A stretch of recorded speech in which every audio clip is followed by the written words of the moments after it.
This year's GDC is very exciting because underneath the surface there's a lot of next-gen things going on. There's a lot of talk, there's a lot of excitement here, I feel. Is that something that you're feeling as well here at GDC?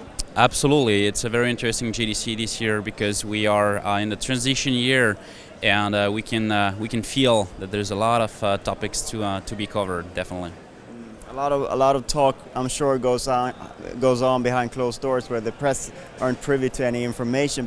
But you're in charge of a developer that's pretty much knee deep into next gen already, I would assume. Yes, I think last month in February, if I remember well, we showcased one of our products at a Sony event, and this is the kind of stuff we're working on in the studio in Montreal, indeed. And also Assassin's Creed was confirmed for PlayStation 4 as well, so you got several projects, and I'm sure you got some secret ones as well. And when we're ready to talk about those, we will. Trust me.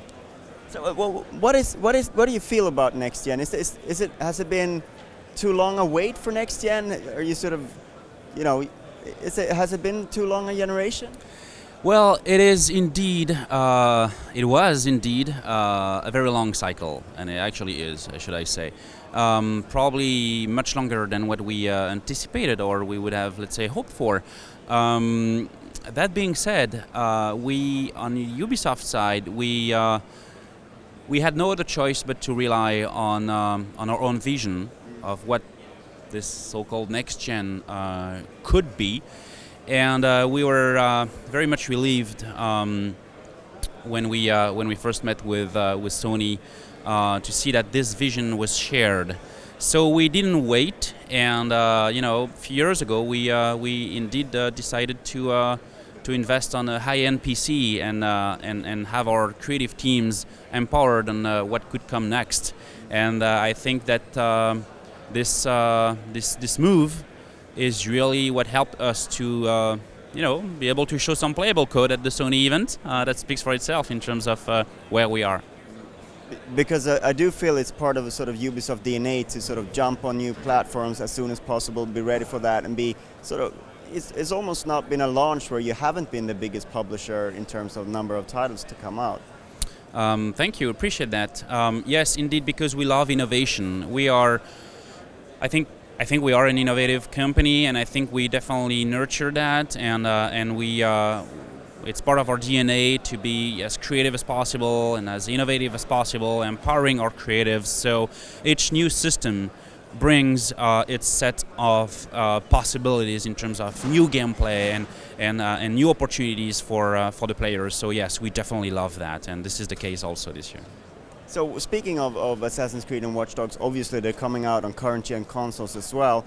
Is there like a sort of desire to just throw away all that old stuff and just go for the new stuff? But of course, or is it something that can be working side by side while still harvesting all the potential of the next gen consoles? Yes, I think it's the latter. Definitely, the current gen.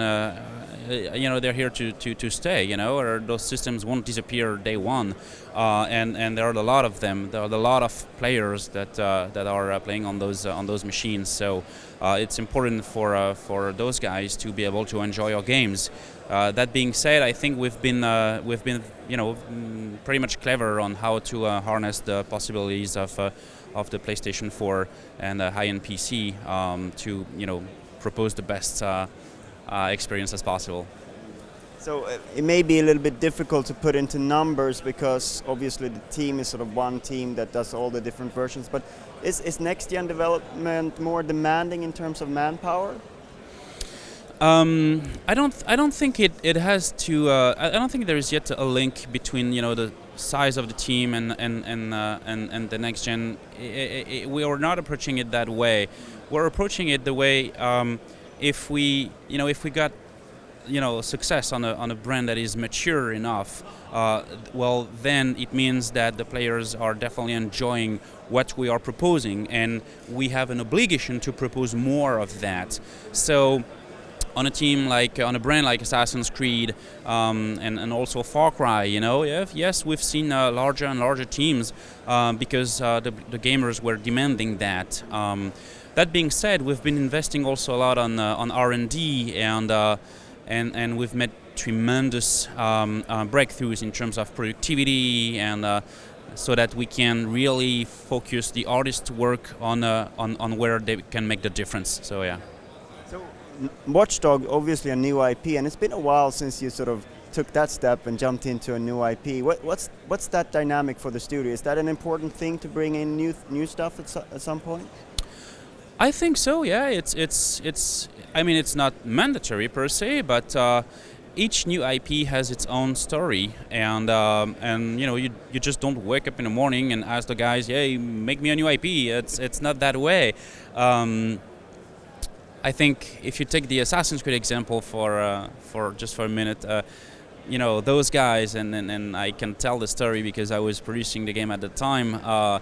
They were supposed to make Prince of Persia Next Gen. You probably know the story, but at some point the concept evolved, and we all thought that oh, this content is actually so cool. It could stand on its own as a new IP, and boom. So this is the story of Assassin's Creed.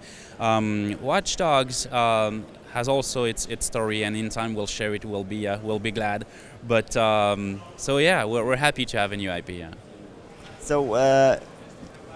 A little bit earlier this year, Ubisoft acquired the THQ Montreal. Can you tell us something about what the process is? Are they being assimilated into Ubisoft Montreal, or are they going to remain an entity, or what's the tactics there?